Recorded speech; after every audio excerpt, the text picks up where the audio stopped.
This lesson is a continuation of lesson 3. We were in the middle of writing Up and Down Man when I closed or stopped the recording.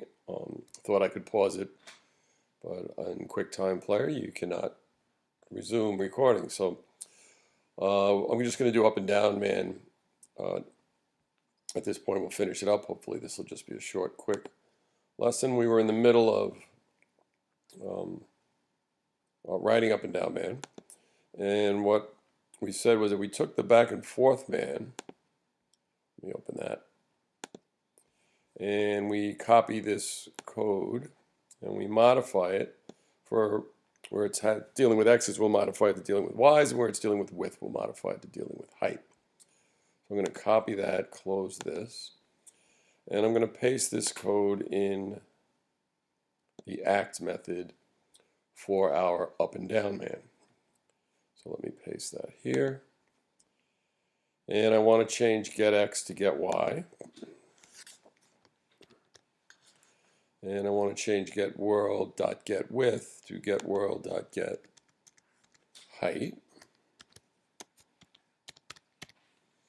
And we want to, if our Y value becomes greater than getWorld.getHeight, greater than the height, that means we've hit the bottom, and we would want to turn 180 degrees.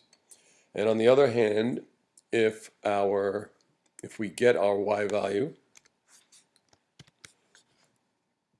and if we get our Y value minus 10, which would mean we've reached the top, and that is less than 0, we would turn 180 again.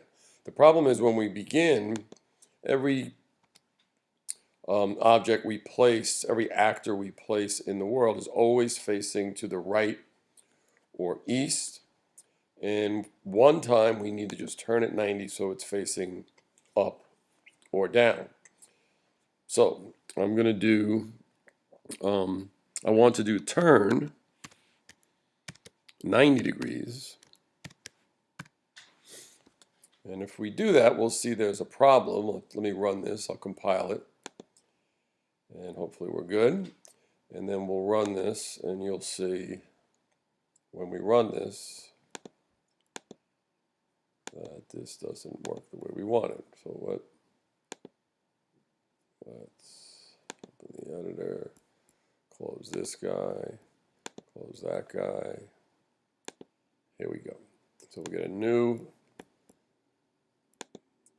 and if I run this, he's just spinning in circles because every time act is called, he turns 90. So let's pause that and reset and open this up. We only want to turn 90 once. So I'm going to put this in an if. And I'm going to say if get rotation, and get rotation returns to us the angle that the actor is facing. So if get rotation equals a 0, that means it's facing right. I'm going to turn 90. So if get rotation equals 0, and I'll put a comment, the actor is facing right, I'll turn 90. Now it'll be facing down, and we'll move 15, and we'll check to see if we hit the bottom. After we flip 180, we come back up, it'll check to see if we hit the top. So this should take care of that problem of the spinning. We'll make one Up and Down Man. We'll run that. And there we go. So that's the Up and Down from 2 days ago. And that's the end of this lesson, and we'll see you next time.